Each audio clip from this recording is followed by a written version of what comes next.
de vida.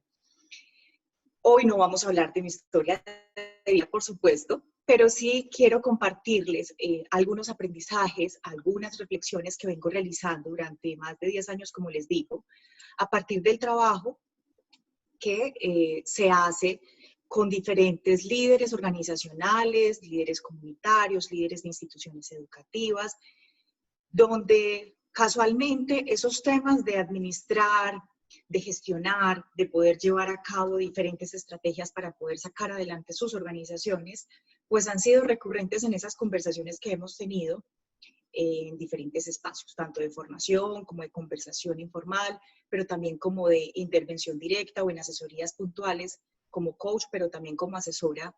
Y no solo en temas organizacionales, quiero hacer énfasis en esto, en tema de liderazgo nos convoca a todos, nos convoca hasta en un espacio de familia y por supuesto de pareja. Así que procuraré que este tema pueda tocarnos diferentes áreas. Antes de continuar, quiero saber si me están escuchando bien, si están viendo la pantalla, la presentación que podamos tener aquí. Denme un segundo, ya, ahora sí. Sherry, te agradezco que me hagas saber si se está viendo bien para poder estar tranquila. Perfecto. Muy bien, entonces, en este sentido, cuando hablábamos con Juan Antonio desde el BIDE, con Sherry un poco sobre qué queremos, qué quisiéramos hablar desde el liderazgo en tiempos de crisis, siendo un tema muy oportuno también, pensábamos en diferentes asuntos que nos están evocando a reflexionar mucho por estos tiempos. El tema de la salud mental en el mundo es un tema que no podemos dejar de lado. El asunto de la crisis económica a nivel mundial, que también nos debe inquietar mucho por estos tiempos, y que de pronto desde una mirada panorámica vamos escalando y llegando a lo más específico que son nuestros hogares, nuestros proyectos de vida, nuestras dinámicas internas alrededor de las parejas, de las familias y desde nuestras apuestas, que por largo tiempo le hemos hecho allí una inversión importante, ya sea de formación, de sueños, de emprendimientos, en fin. Entonces, esto es un tema que espero que ustedes, como yo, disfrutemos mucho. Es un tema que nunca termina. El liderazgo cada vez más se nota y se identifica que tenemos que ahondar mucho más en él, porque se está replanteando constantemente el mundo, se está replanteando constantemente las dinámicas sociales, las dinámicas económicas, las dinámicas organizacionales, y que por ende eso nos toca a nosotros como seres humanos. Y quiero con esto entonces iniciar hablando de qué es la crisis, porque en tiempos de crisis, si no definimos y no comprendemos realmente qué es una crisis, pues digamos que se puede prestar cualquier situación para entenderse como crisis. Y finalmente, cuando vemos un panorama desde la crisis, podemos entender que es aquel escenario donde sin ser intencionado, controlado, se generan unos sucesos, una serie de situaciones que nos evocan y nos exigen mayor rigurosidad, mayores habilidades para poderle hacer frente y poder resolver y avanzar. De esta manera, la crisis no necesariamente es, digamos, que se pueda identificar.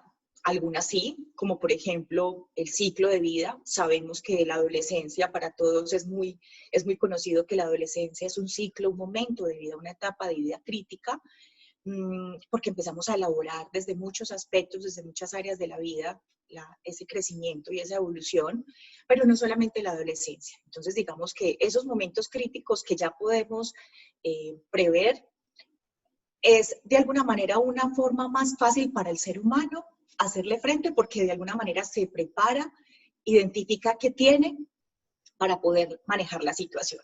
Pero están las otras crisis inesperadas, como lo que nos está sucediendo, una muerte repentina, la pérdida de empleo cuando no lo esperabas. Es decir, hay unos sucesos que cuando no están bajo tu control generan mucha más angustia, generan más incertidumbre, y eso de momento, cuando no estamos preparados, que si es el otro escenario, pues evidentemente nos lleva a entrar en nosotros mismos e identificar qué es lo que tenemos, con qué estoy armado de alguna manera para poder hacer frente a esa situación que me está retando y que me está invitando a identificar en mí las potencialidades y las habilidades que tengo y capacidades para poder manejar esa situación. Entonces, Las crisis, aquí hacemos reflexiones constantes. ¿Las crisis serán necesarias en la vida? ¿Será mejor no tener crisis y que sea todo en paz y poder evolucionar? Aquí voy a entrar en un campo de los que tanto me apasiona, que tiene que ver con el cerebro, con todo el tema de la neuroeducación, del aprendizaje, que implica en nuestra manera de pensar y de percibir la realidad, y desde qué panorama, desde qué perspectiva y desde qué lugar nos estamos ubicando para poder hacer frente a esas situaciones críticas. Aquí aparece algo que tiene que ver con lo que son las creencias, el sistema de creencias y el autoconocimiento. Ese sistema de creencias puede ser y debe ser y se construye a partir de un sistema cultural, un sistema social, la familia como sistema primordial. El primer sistema social con el que nosotros llegamos al mundo es la familia. Está el sistema educativo y los demás sistemas que podríamos quedarnos acá nombrando, pero que a partir de esa interacción con esos sistemas vamos generando en nuestro cerebro, en nuestra mente, un aprendizaje que aquí no vamos a entrar a hablar si es correcto o no. Lo que sí vamos a decir es que ese aprendizaje determina en gran medida nuestra manera de percibir el mundo. Pautas de crianza, la forma en que un niño percibe, nosotros ya como adultos desde pequeños, crecimos en un ambiente familiar, cómo observábamos, lo que observábamos en nuestros adultos, nuestros papás, nuestros hermanos, lo que percibíamos allí alrededor de cómo ellos manejaban una situación crítica, cómo resolvían un conflicto, cómo a partir de esas situaciones ellos mostraban, colocaban en la mesa esas herramientas y esas habilidades para hacerle frente. Allí el niño empezaba a captar toda esa información y empieza a ser, digamos, como un banco de información para también dotarse y él poderle hacer frente a lo que implica vivir. Esto indudablemente se va transformando o se va afianzando en la medida en que vamos creciendo. Cuando ingresamos al segundo sistema social, que es el educativo, fundamental también para el desarrollo del ser humano, aquí se generan muchos más aprendizajes. O se reafirman los que ya hemos venido aprendiendo en familia, que no para, que esto es continuo. Empiezan de manera paralela la familia, el sistema educativo, a convertirse en nuestros patrones de aprendizaje, en nuestros bancos de información mental para adquirir toda la información que más se pueda, consciente y, oigan muy bien, e inconscientemente, cómo nuestro cerebro empieza a captar esa información y a guardarla para que en un momento dado, ante una situación crítica, que puede ser parecida a la que vi en mis papás, en mis familiares cuando era pequeño, o en mis profes, o en mis compañeros, cuando a mí se me presente esa situación, me va a evocar todo ese banco de información que he tenido guardado y me va a llevar aquí. Además, si no tengo alguna estrategia, cómo responder, porque no la vi nunca en ellos, busque internamente qué tengo para poderle hacer frente. Y aquí es donde entra el segundo elemento, que es el autoconocimiento. Ese autoconocimiento que podría hablarse de un elemento, un concepto bastante complejo, y de nunca terminar tampoco. Y que iniciamos tal vez en la adolescencia, nos empezamos a hacer muchas más preguntas trascendentales, a cuestionar, a preguntarnos esa figura de autoridad, qué significa, a retarnos, en fin, hacer una serie de validaciones sociales, normativas, de autoridad, que si hay un acompañamiento adecuado alrededor de este adolescente, podremos ayudarlo a transitar de una manera más sana ese momento. Sin embargo, pues ese es un escenario ideal, pero no todos hemos pasado por esa situación. Hemos tenido algunos, o los adolescentes actuales, por ausencia de una figura paterna, materna, o por una norma no clara, unos límites no bien puestos, digamos, un poco alrededor de la familia al interior de su dinámica. El no tener una dinámica clara, pues le lleva al adolescente a empezar dentro de sí mismo a generar esas capacidades y esas habilidades para poderle hacer frente en su proceso de desarrollo. Que cuando se ve mucho más en el momento en que entra en un mundo laboral, en un mundo educativo ya de adultos, en la universidad, en una interacción ya con sus pares donde ya hay otro tipo de pensamiento, de estilos, de resolver situaciones, de hablarlas, en fin. Y que aquí es donde empezamos a validar de qué estoy dotado, con qué estoy dotado, cómo me he dotado, que ya vamos a entrar a ese asunto de cómo me he dotado de herramientas y de información para que luego entonces podamos responder de alguna manera a esa situación que nos evoca crítica y retadora para nosotros. Bien, aquí entonces quiero hacer énfasis en lo siguiente. Cuando se generan esas crisis, incluso desde pequeños, a escala, por supuesto, de manera proporcional, no es lo mismo un problema para un niño de 3 años porque su muñeco no lo encuentra, pero para él es un problema y es muy importante. También es importante para el adulto mayor cuando no recuerda y está perdiendo su memoria y para él es un problema. Y es la magnitud que cada uno le da y la importancia y el valor que tiene cada situación, que para unos puede ser crítica, pero para otros desde otra perspectiva dirán, pero eso no, por eso no hay que complicarnos la vida, posiblemente serán respuestas que damos. Pero cuando nos ponemos en el lugar de ese ser humano, entendiendo que hay todo un sistema de creencias que reafirman cómo está percibiendo la vida y que al mismo tiempo hay un proceso de autoconocimiento que me lleva mucho más a poderme identificar con ese sistema de creencias o a cambiar ese sistema de creencias, porque también se puede cambiar. Entendemos que entonces cada ser humano es único, que su cerebro aprende de una manera diferente, particular, dependiendo de factores tanto externos como internos del ser humano.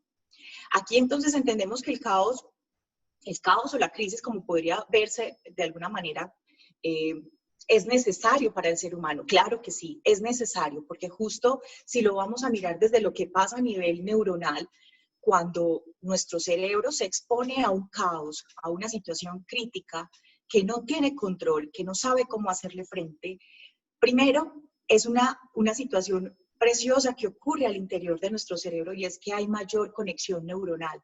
Es decir, le exige a ese cerebro conectar mucho más neuronas para poder encontrar respuestas y poder sobrevivir y salir adelante.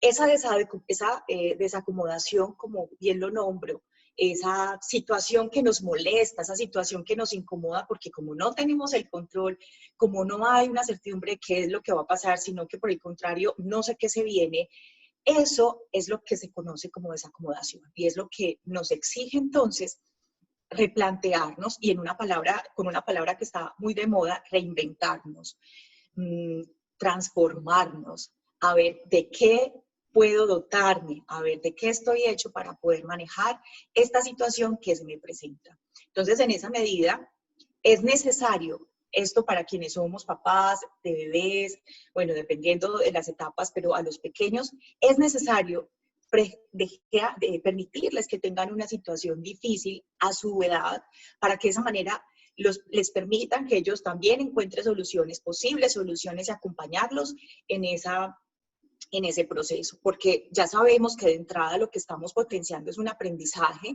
lo que estamos potenciando es que su cerebro se expanda, que no solo pasa en la primera infancia, pasa en cualquier etapa de la vida, porque el aprendizaje es continuo y es para toda la vida.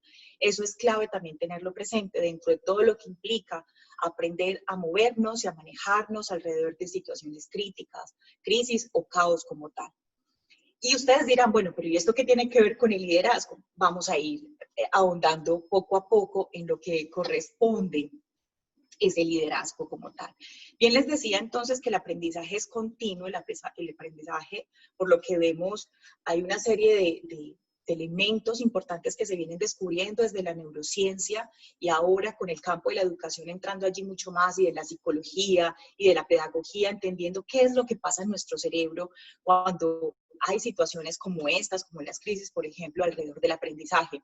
Y entonces entendemos que indudablemente hay una serie de neuromitos, hay una serie de paradigmas que hacen parte de ese sistema de creencias que nos pueden ayudar o también nos pueden obstaculizar el avance y el manejo efectivo de una situación crítica.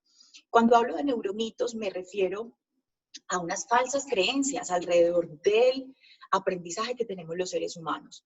Por muchísimo tiempo hemos creído que solo desarrollamos el 10% de nuestro cerebro. Ya científicamente se ha comprobado que no es un 10%, como puede ser un 20%, como puede ser un 30%, como puede ser un 5%, Eso depende de factores de estimulación externa, interna, de la forma en que yo me permito enfrentar los problemas, las crisis, los retos, que el aprendizaje también y el desarrollo de ese cerebro, de poder generar mayor expansión y mayor conexión neuronal, indudablemente también tiene que ver con un tema hasta de alimentación, con un tema de relacionamiento, quién es mi par en las conversaciones, cómo estoy conformando mis equipos de conversación, de trabajo, de rutina día a día, qué tipo de información estoy permitiendo que entre a mi cerebro a través de las noticias, a través de programas de televisión, qué tipo de música estoy permitiendo que entre a mis sentidos para que estimulen o no el desarrollo de mi cerebro. Y todo esto, cada vez más comprobado desde la neurociencia, como les digo, empiezan a decirnos, señores, un momento, nosotros no solo desarrollamos, no, eso ha sido un hito, no desarrollamos el 10% del cerebro, desarrollamos lo que cada uno esté dispuesto a desarrollar desde la apuesta que haga y desde el reto que se tenga día a día y hasta donde quiera llegar. Y ahí es donde encontramos situaciones personas que se reinventan en situaciones críticas y donde ellas mismas pueden dar testimonio de qué ha pasado con ellas, quiénes eran antes de las crisis y después de las crisis. Y es porque logran derrumbar esos miedos, digamos, esos límites o esas creencias, paradigmas fuertes que antes que potenciar lo que hacían era obstaculizar el aprendizaje y el avance. Neuromitos también como, por ejemplo, tú eres inteligente en esto, pero no eres inteligente en lo otro, aquello de las inteligencias múltiples, aunque esto sigue siendo una discusión desde los teóricos y los científicos. Quienes fuimos formados hace un tiempo atrás desde la educación nos hablaban de las inteligencias múltiples y hoy ya la ciencia nos dice, ya no se está hablando de inteligencias múltiples, ya hoy la ciencia con sus estudios nos está diciendo, un momento, hay una inteligencia porque hay un cerebro y lo que hace es manifestarse de diferentes maneras dependiendo de los estímulos. Y ahí es donde hablamos un poco del dominio desde la música, desde el dominio, desde la expresión oral, por ejemplo, desde las matemáticas, en fin. Pero aquí es donde tenemos algo importante por identificar y es que nuestro cerebro, al ser un órgano tan importante y potente que tenemos, podemos expandirlo desde nuestra capacidad, desde nuestra decisión, perdón, para que desde ahí podamos identificar esas capacidades en las que somos fuertes y poder descubrir mucho más en la medida en que nosotros mismos generemos esos retos, sea por nuestra misma motivación o porque las circunstancias, en este caso una crisis no identificada, no controlada o no prevista, nos lleve y nos evoque a encontrar, a buscar mucho más hacia adentro de nosotros. Entonces, en este sentido, para poder entrar un poco a entender ese aprendizaje, cómo se hace realmente efectivo, tendríamos que pensarnos en un modelo de aprendizaje que a mí me encanta, le apuesto mucho, creo en él, que es el modelo del Harvard, donde plantea como 3 momentos de aprendizaje. Y esos 3 momentos de aprendizaje, hablando en términos del 100%, un 10% se ha comprobado que realmente ese aprendizaje se da desde la información que adquiero cuando me formo, cuando digamos son procesos mucho más formales, donde adquiero conocimiento, donde me escucho en una posición de pronto un poco más pasiva y donde recibo información, pero digamos que hasta ahí llegaría como ese 10%. Pero este modelo de aprendizaje también nos dice, un momento, además de ese 10% de aprendizaje formal, también hay un 20% de aprendizaje que se da desde la relación con los otros. Y efectivamente, a veces cuando conversamos con el otro, aquellos grupos de apoyo, por ejemplo, que es una estrategia fenomenal, cuando me cuentas tu historia, cómo lo has resuelto tú, puede servir de ejemplo para mí, de motivación para mí y de inspiración para yo poder tomar acción en mi vida y poder transformar y mejorar o desarrollar habilidades que tal vez no tenía en otro momento. Aquí entra entonces un 70% que es el fuerte de todo ese modelo de aprendizaje y es la experiencia. Y volvemos al punto de partida. Si yo como ser humano no me permito enfrentar las situaciones críticas, evito asumir un proceso de separación, vivirlo, sentirlo, si evito asumir que estamos en una situación económica difícil o, bueno, en fin, diferentes situaciones críticas por las que pasemos, una enfermedad, en fin, lo que estoy haciendo es evitar y llevar a mi cerebro a no desarrollar, a no exigirse para poder desarrollar más habilidades y hacerle frente a esas situaciones críticas. Este modelo de aprendizaje lo que nos confirma entonces es que definitivamente podemos tener títulos, podemos ir a muchas universidades o podemos formarnos muchísimo ahora de manera virtual, pero si no nos permitimos sentirnos, identificarnos, vivirnos, reconocernos, volvemos al punto del autoconocimiento, esa experiencia que nos va a motivar a encontrarnos a nosotros mismos y a descubrirnos mucho más cada vez que nos permitamos, pues va a ser un aprendizaje que si no se desarrolla de esta manera va a ser tal vez poco impactante en nuestras vidas y por supuesto en el sistema en el que estemos insertos, ya sea la familia, la pareja, en fin, las organizaciones. Ahora bien, hay una pregunta que quiero hacérselas y muy rico si pueden responderla por el chat quienes puedan, en fin, o si no, ahora tal vez conversamos un poco más de esto. Y quisiera hacerles una pregunta. Y entonces, ¿está el carácter y el líder del ser humano modelado por su entorno o es el entorno el que está modelado por el carácter y liderazgo del ser humano? Ahí hay un dilema, ¿verdad? Y entonces, ¿qué si es el entorno el que determina nuestro liderazgo o nacemos con ese liderazgo, nuestro carácter mismo ya viene impreso o nosotros somos los que tocamos ese entorno? ¿Cómo es esa relación? Pues bien, aquí viendo un poco de qué se trata esto y citando nuevamente estos descubrimientos que hacen cada vez más desde la neurociencia educacional, empieza a emerger una palabra preciosa que me encanta mucho y es la epigenética. Aquí que respondí un poco entonces a si el líder nace o se hace. Definitivamente, donde estamos, lo que nos rodea, sistema familiar, sistema educativo, lo que les he nombrado, nuestra pareja, nuestros amigos, el tipo de conversaciones, todo estímulo que pasa por nuestro ser, por nuestro cerebro, por nuestros sentidos, influye, por supuesto, en la manera en cómo nosotros percibimos el mundo. Y esa epigenética lo que nos está diciendo es, un momento, no solamente son los genes que tú heredas de papá o mamá de tu familia, sino que más allá de lo que tú estás heredando genéticamente es que el entorno influye, por supuesto, en lo que tú decides y en lo que tú eres, pero tú tienes capacidad de tomar acción y decisión frente a lo que te ofrece el entorno. Es decir, que es una interconexión, una interrelación allí, donde ambos son protagonistas del ejercicio de un liderazgo, pero que cada uno, el entorno y el líder, son responsables de qué toman, qué dejan, qué permiten, qué aportan para poder transformar y ejercer efectivamente el liderazgo.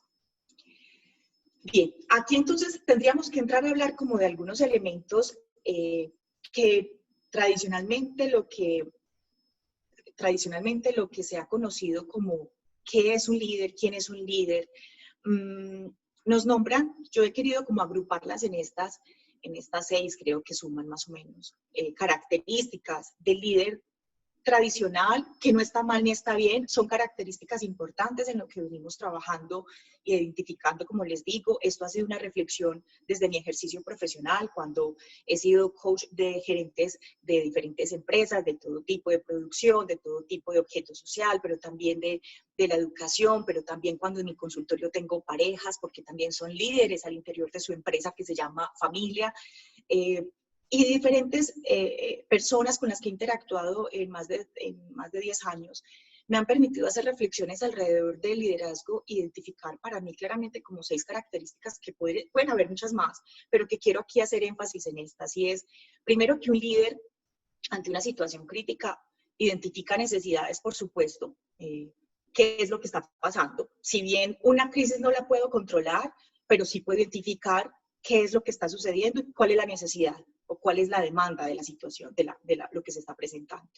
Elimina excusas. Por supuesto, un líder no puede asumirse como líder si está encontrando excusas constantemente para poderle hacer frente a la situación retadora que puede estar viviendo en el momento.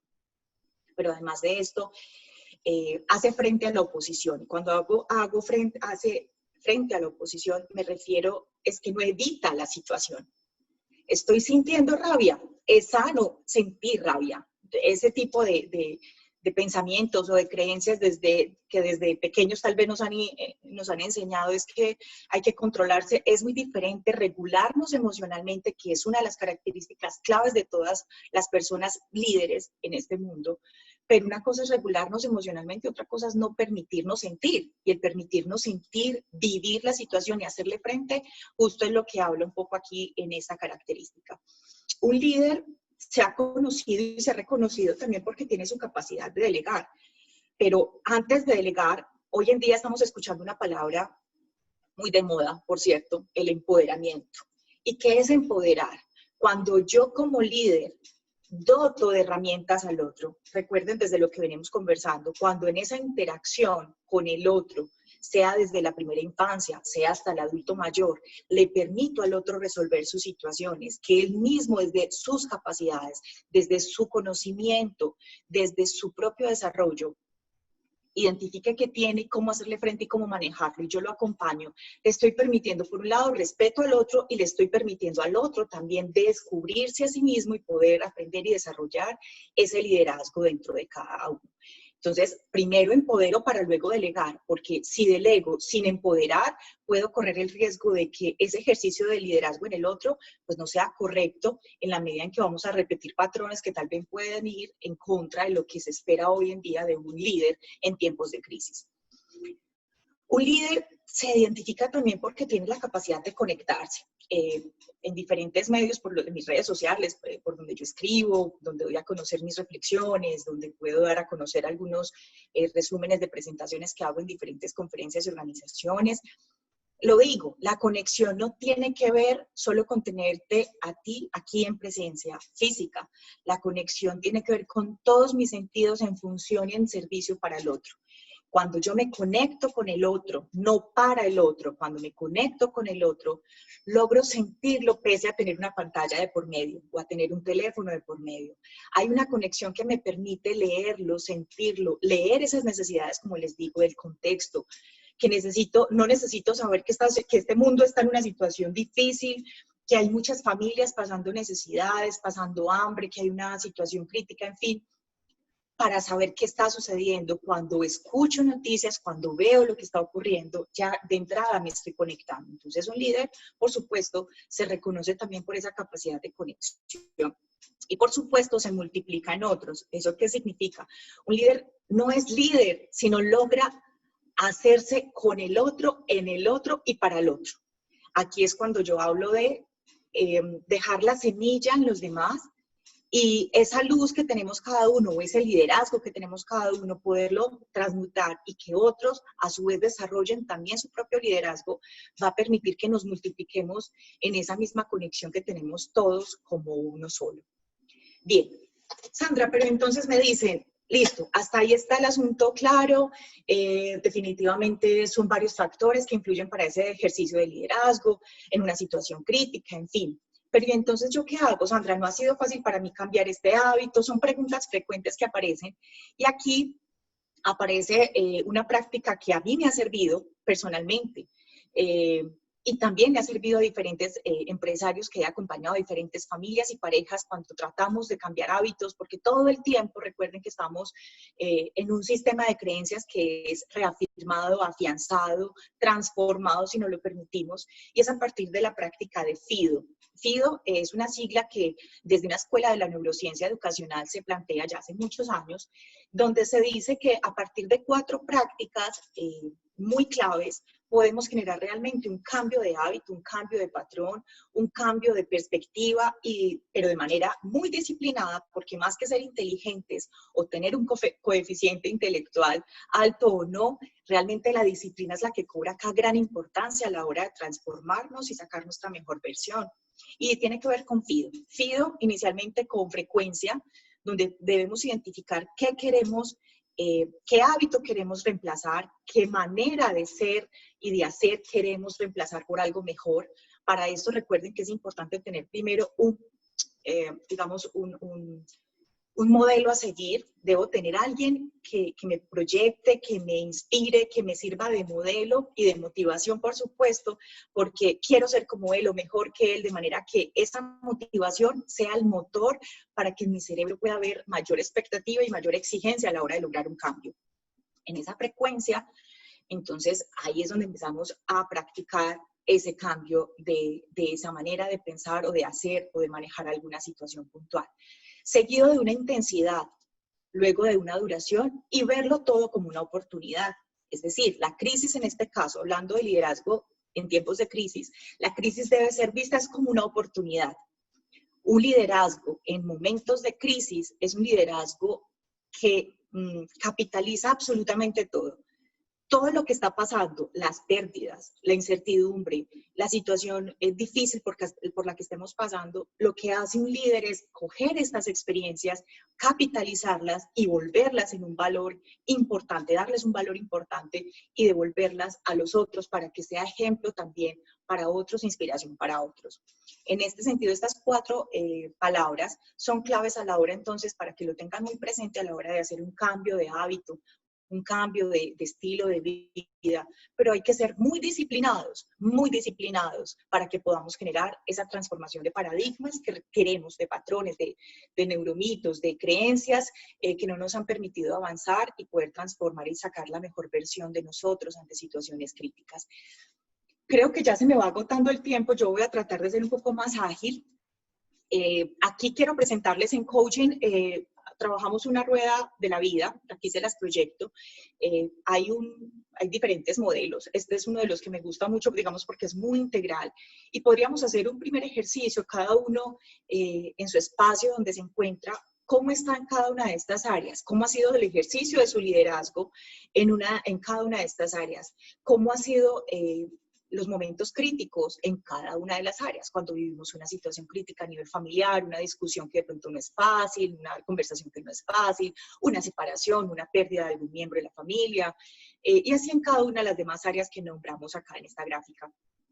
Y allí, cuando puntee, de acuerdo a sus radares que ustedes ven en esa gráfica, eso le va a permitir a usted visualizarse, primero, identificar cómo estamos en cada una de las áreas, cómo he actuado de manera consciente y responsable, pero también de manera inconsciente cuando empiezo a entrar en ese autoconocimiento y a identificar, bueno, qué tanto me he facilitado o no el poder avanzar y trascender, o realmente yo misma me he autosaboteado para poder quedarme aquí y justificarme muchísimo y no poder avanzar.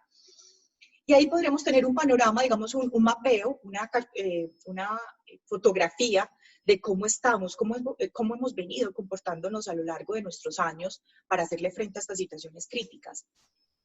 La recomendación que yo les hago, tal vez no todas las áreas las podemos coger porque sería muy ambicioso, y si vamos a empezar a cambiar hábitos, debemos hacerlo en orden, de manera consciente, responsable, no 5 situaciones puntuales, porque no vamos a lograr. Recuerden que estamos desacomodando a nuestra manera de pensar, estamos desacomodando a nuestro cerebro, y la primera reacción de supervivencia que va a hacer el cerebro o nuestra mente o nosotros mismos es volver a lo conocido, porque la incertidumbre nos molesta, porque nos exige replantearnos y descubrirnos mucho más, y eso nos genera pánico, nos genera miedo. Entonces, poco a poco vamos logrando identificar qué es lo que queremos hacer para que tengamos un ejercicio de liderazgo mucho más efectivo. Bien, aquí se los decía, las personas se resisten al cambio porque temen afrontar una pérdida, indudablemente. Aquí entonces, con todo esto que hemos abordado, vamos entonces aterrizando un poco más ese liderazgo en tiempos de crisis. Para mí hay 4 puntos claves en el ser humano, 4 áreas fundamentales que tienen que ver, desde el ser. Y son la parte espiritual, no hablo de religión, hablo de la espiritualidad, de la capacidad de trascender. Esa trascendencia es necesaria y lo he percibido en el transcurso de estos años. Es necesaria, son preguntas que reflexionamos, que nos hacemos constantemente para poder comprender la lógica de la existencia. Está otro elemento importante dentro de nuestras áreas, que es la parte emocional. Emocionalmente, cómo estamos, cómo hacemos para poder hacerle frente a las situaciones. Ahora lo decía, la autorregulación es clave a la hora de podernos pensar en un liderazgo determinante en tiempos de crisis. Y esa autorregulación emocional es identificarnos, respetarnos nuestras emociones, honrar nuestras emociones, porque creo que eso también es clave a la hora de poder desarrollar cada vez más ese liderazgo de manera efectiva.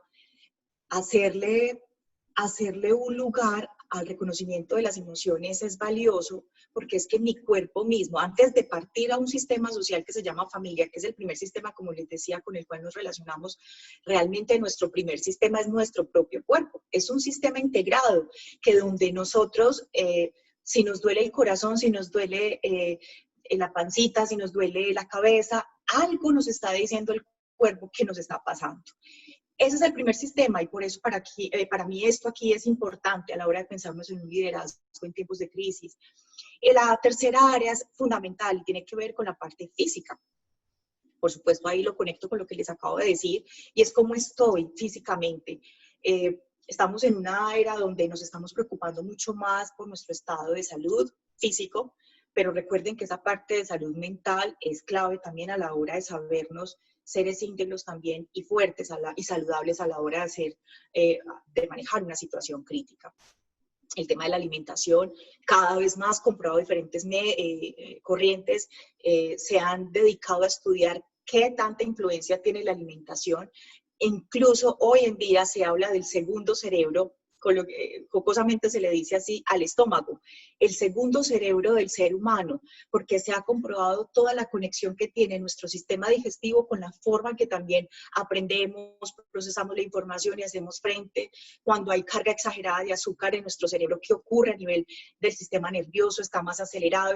¿Qué pasa cuando no hacemos ejercicio físico, ese sedentarismo? ¿Qué ocurre? ¿Cómo afecta a nuestro sistema nervioso, nuestro cerebro? Hay muchos estudios sobre eso, libros disponibles para ustedes y para mí, para que podamos documentarnos mucho más y poder entender que esto es un asunto importante, serio y que nos está haciendo un llamado hoy la situación que estamos pasando, de que si no nos reinventamos, pues fácilmente vamos a quedar en un punto donde nos vamos a ahogar si nos descuidamos. Y está otro elemento importante dentro del área del ser humano que he considerado aquí valioso nombrárselas y tiene que ver con lo social. Y aquí encierro tal vez los demás círculos que les he graficado, la familia, la pareja y lo que les he venido comentando, todos esos roles que ejercemos por fuera de nosotros desde nuestro ser hacia los demás. Esa parte social, por supuesto, conversa y es lo que hace el equilibrio realmente en ese ser humano. Para esto, entonces,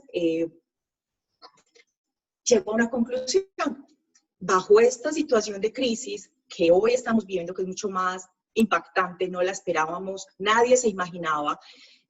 Aquí les quiero contar una anécdota personal. Mi pregrado en desarrollo familiar es un pregrado que en su momento, no sé ahora si ya salió presencial, pero en su momento lo ofrecían en modalidad virtual, a distancia, perdón, no virtual, a distancia. La diferencia era que teníamos encuentros sincrónicos, presenciales y conversábamos, en fin, pero el estudio era altísimo, el ritmo de lectura era altísimo. Y a mí me ha fascinado, le he apostado a la educación virtual, porque eso me ha enseñado que no es el nombre de la universidad, que no es el programa y la modalidad de la universidad, sino mi autogestión, mi capacidad, mi motivación para poder retarme y sacar adelante mis objetivos de vida. Hoy lo que estamos viendo, paradójicamente, es que las universidades están siendo llamadas a repensarse toda su metodología de enseñanza, ya no desde la presencialidad, sino desde la virtual. Y entonces aquí giran los papeles y esa es la vida. No tenemos el control de absolutamente nada, y gracias a Dios que no tenemos el control de nada, porque eso primero lo que nos dice es, hombre, primero la humildad, ¿cierto? Aquí no nos la sabemos todas, no hay verdad absoluta. Los seres humanos estamos en constante búsqueda, en constante descubrimiento, pero eso no significa que porque descubramos hoy una cosa ya es la verdad absoluta, se puede transformar. Ahora les citaba el ejemplo de las inteligencias múltiples. Hace años atrás, en su momento, con esos estudios, así se había identificado, pero ya hoy avanzamos y hay otros aportes desde la ciencia para esto y seguramente en más espacios, en más áreas, perdón, podemos encontrar más avances. Esto significa entonces que hoy el líder es repensado. He venido leyendo en diferentes artículos, me gusta muchísimo el tema del liderazgo organizacional, las organizaciones empresariales, productivas como tal, hoy sí que están siendo abocadas a repensarse. Escuchaba algo así como, el sistema no aplasta a las empresas, sino a los líderes, si no me equivoco, algo así. Y efectivamente, eso es una excelente reflexión. Las organizaciones, bien o mal, están. Los programas, bien o mal, están. Los programas de formación y los diferentes grupos en los que pertenecemos, si le vamos a dar una figura, ahí están. Pero realmente el líder es el que se deja o no permear, aplastar o no, que es una palabra un poco fuerte, agresiva, pero así lo nombraban en este artículo. Y es nuestra decisión como líderes saber si le hacemos frente o no, o si nos reinventamos para hacerle frente de una manera mucho más asertiva y exitosa a las situaciones críticas. Y para esto entonces, sacando esta conclusión, realmente entonces, ¿cuál es el tipo de líder que hoy en tiempos de crisis nos está demandando el mundo, la sociedad, la dinámica actual? Indudablemente el ser auténtico sí o sí nos está llamando nos está evocando, nos está invitando a que saquemos esas versiones nuestras que por años tal vez nos ha dado miedo, timidez, angustia, no es lo correcto, de pronto sí, de pronto no. Hay que ser auténticos porque de esa misma transparencia logramos una conexión mucho más efectiva con el otro. Empáticos, indudablemente hoy la circunstancia que hoy estamos pasando nos está llevando a decirnos aquí todos somos iguales, aquí ya no nos importa, ya no importa para el coronavirus, y lo vamos a citar puntualmente, no importa ni estrato socioeconómico, no importa edad, no importa absolutamente nada. Simplemente con que sea ser humano ya te puede tocar y eso ya nos hace frágiles. Por lo tanto, aquí es un asunto de ponernos en el lugar del otro y lo conecto con algo que está más adelante, que es el relacionamiento horizontal, cómo esto nos va evocando y nos va convocando a tener un relacionamiento mucho más horizontal, mucho más de igualdad, mucho más de equidad, donde ya no se trata de jerarquías a nivel organizacional. También se viene en una nueva era de repensarse cómo está haciendo el liderazgo a nivel organizacional, pero esto también se puede trasladar a la familia y se puede trasladar a los sistemas comunitarios, a los grupos comunitarios, como ya más que tener una posición o no, es de un relacionamiento, de poder influenciar en el otro, ser ejemplo para el otro y lo demás que les he compartido durante esta conversación. Otra característica que creo que es fundamental hoy en tiempos de crisis, tener capacidad adaptativa, que esto responde un poco a poder entender estas situaciones de críticas, qué versión sacamos, qué tan abiertos al cambio estamos para poderle hacer frente a esta situación. Y ahí es donde el liderazgo se ve transformado, se ve que trasciende, se ve que se reinventa también el mismo liderazgo, sacando cada vez más cosas que tal vez, o elementos o habilidades que tal vez desconocíamos en otros momentos, y en otros tiempos, y en otras circunstancias. Hay una característica que hoy definitivamente la sociedad nos lo demanda, y es el pensamiento sistémico. Ya no podemos estar pensando de una manera lineal, ya no podemos estar viendo causa-efecto los fenómenos que ocurren. Ya hoy nos evoca esta situación, ya hoy nos permite estas situaciones que estamos viviendo, a que todo está interconectado, a que todo está interrelacionándose constantemente, y que independiente de quién haga o no haga, todos somos responsables a la hora de poder pensarnos en una transformación de una sociedad.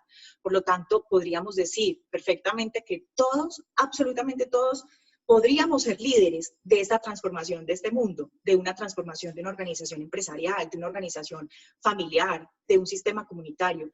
Todos podemos ser clave perfecta para ese cambio que queremos.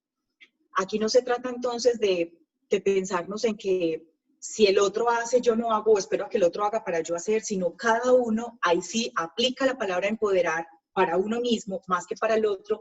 ¿Qué tanto me empodero? ¿Qué tanto me apropio de lo que sé, de lo que he aprendido, de las experiencias que he tenido para poder hacer frente a las situaciones críticas? La sabiduría, indudablemente, son conceptos que debemos dejar de verlos como antiguos. La sabiduría es una palabra preciosa en sí, que lo que nos dice es, más allá de la inteligencia que tengas, es con qué prudencia, con qué manera emocionalmente asumes las situaciones que te están pasando. No puedes tomar decisiones como líder en una efervescencia, porque cuando estás muy emocionado, tu sistema nervioso está alterado. Ni tampoco puedes tomar decisiones cuando estás muy angustiado, porque tu sistema nervioso está alterado. Hay que ser sabio, saber el momento oportuno, adecuado para poder tomar decisiones y hacerle frente a las situaciones críticas. Y finalmente, ser posibilistas. Es una palabra preciosa, es un concepto que se está trabajando ya hace un tiempo, y que más que ser positivos, pensarnos como posibilistas es ver que todo es una oportunidad. Todo es una posibilidad para poder trascender, avanzar y transformar. No es negar una realidad para nada. A partir del reconocimiento de lo que está pasando, es qué hago con eso que me está pasando. ¿Qué voy a hacer? ¿Cómo le voy a hacer frente? ¿Y cómo voy a tomar acción para poder generar una transformación? Quiero cerrar entonces con esto mi presentación, compartiéndoles esta frase que me encanta de Pablo Freire. Dice, El liderazgo no se puede pensar sin las masas, ni para ellas, sino con ellas. Aquí es donde conversa perfectamente lo que les digo, el ser empático, el tener un relacionamiento horizontal, el poderme saber que somos todos partes de una misma sociedad, me permite identificar que si bien yo no me las sé todas, el otro me puede complementar y en esa interconexión podemos transformar una sociedad. Muchísimas gracias. Muchas gracias a ti, Sandra. La verdad es que ha sido maravillosa esta presentación. Creo que es mi sentir y es el sentir de las personas que han estado acá con nosotros, porque en el chat hemos tenido ya algunas reacciones respecto, por ejemplo, al tema de la experiencia. ¿A dónde se le va a pagar?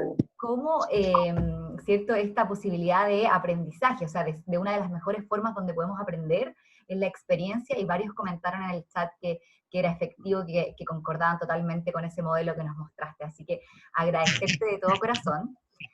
Te quería preguntar, Sandra, ¿tú al inicio escuchaste mi presentación o nadie la escuchó? ¿Hubo un problema de sonido ahí? ¿Me puedes confirmar? Cherry, no se escuchó. Efectivamente, cuando presentaste el video no lo escuchamos. Ya, ahora sí me estás escuchando, ¿sí? Sí. Perfecto. Voy a entonces retomar un poquito porque es importante que podamos tener esta información antes de empezar, porque voy a presentar a los panelistas. Entonces, eso es lo importante para las personas que no escucharon, o si bien es cierto no se escuchó para nadie. Voy a retomar un poquito para que podamos continuar con la parte de las preguntas de los panelistas.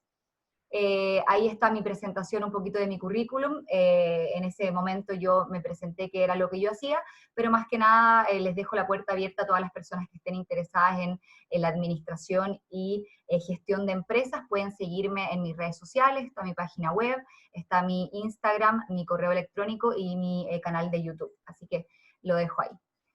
Los dejé invitados también para un programa de MBA Dental en edición latinoamericana, que también las personas que estén interesadas se pueden contactar conmigo para hacerlo un poquito más rápido.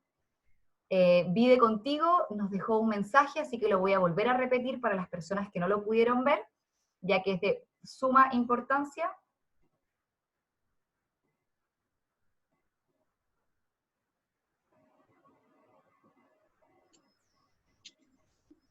Cherry, no se escucha. Ah, ok. Ok, tengo entonces un problema ahí con la transmisión del audio.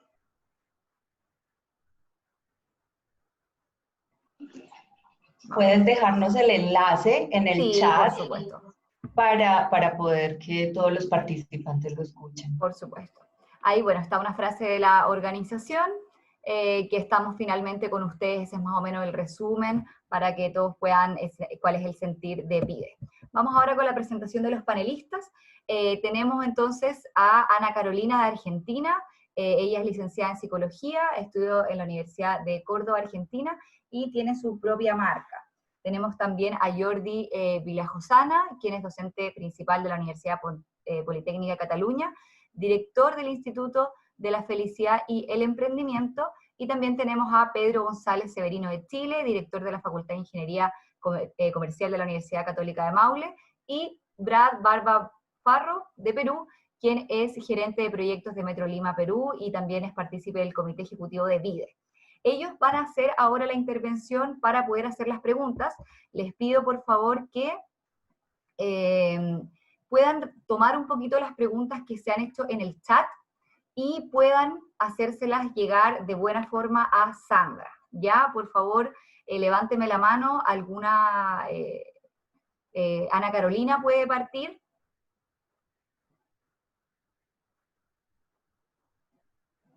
Sí. Hola, buenos días para todos. Buenos días, Sandra. El gusto de conocerte. Felicitaciones por la disertación que tuviste, muy clara. La verdad que ayudó como a tomar un amplio conocimiento de la situación actual y bueno, de esta situación que estamos viviendo todos, que es bastante desconcertante para la mayoría. Y bueno, algo que me resonó mucho en en tu charla inicial fue cuando comentabas de cómo cada persona aprende como un modelo de afrontamiento según el ejemplo de nuestros padres, de cómo afrontaban estas situaciones críticas, y en base a eso, en cierta forma, después afrontamos nosotros las crisis subsiguientes. Entonces, lo que yo quería preguntarte, me fijé en el chat, no vi ninguna pregunta para transmitir del público, pero algo que se me generó a mí sería, ¿qué recomendarías a las personas que por ahí no cuentan con suficientes herramientas o recursos de afrontamiento ante situaciones de crisis en esta situación actual? ¿Qué podrían hacer para aprender habilidades para afrontar esta situación y para en cierta forma lograr ese autoliderazgo que comentabas? Algo que me pareció muy importante, que es, tocaste el tema de lo importante que es autoconocernos, y justamente desde el desconocimiento es muy difícil resolver cualquier tipo de problema del que sea, y este momento nos está dando una gran posibilidad de volver hacia adentro, de mirarnos y de poder conocer realmente quiénes somos, qué queremos y qué dirección le queremos dar a nuestra vida. Entonces, bueno, básicamente esa es mi pregunta: ¿qué recursos o de qué manera le podrías ayudar a las personas en este momento a que puedan aprender estas habilidades o estas herramientas para afrontar mejor esta situación de crisis? Carolina, un gusto también, y a todos muchas gracias. Estoy viendo acá los comentarios, gracias por esas palabras tan bellas, y espero que realmente todo esto, de toda esta información, sé que sus cerebros no memorizaron absolutamente todo, pero algo que haya quedado ya es una semilla también. Carolina, frente a lo que tú me preguntas, creo que lo fundamental acá, lo decía tal vez en la conversación, y es clave que podamos identificar qué recursos tenemos a nuestro alrededor, más que económicos, es recurso humano. Recurso humano, hoy estamos en la era de la información, tenemos la información a un clic, como se dice, y es saber qué contenido elegimos para nosotros. Ya sabemos que nuestros aprendizajes, más allá de lo que vemos en casa como primer sistema social, es también reafirmado durante el desarrollo de nuestra vida, durante nuestro trayecto de vida. Y entonces ahí parte la reflexión: ¿qué es lo que quiere cada uno para sí? ¿Qué versión quiere cada uno de sí mismo? Y sobre la versión que desee tener cada uno de sí mismo, empezar a identificar cómo se está alimentando su cerebro desde lo que quiere. Insisto, ¿qué información estás leyendo? ¿Qué documentos estás leyendo? Leerte un libro puede hasta a veces salvar muchas vidas. Un libro que me pueda dar que pueda inspirarme, una persona que me cuente su testimonio de vida, también puede ser una forma de transformarme, de tocar mi sentir,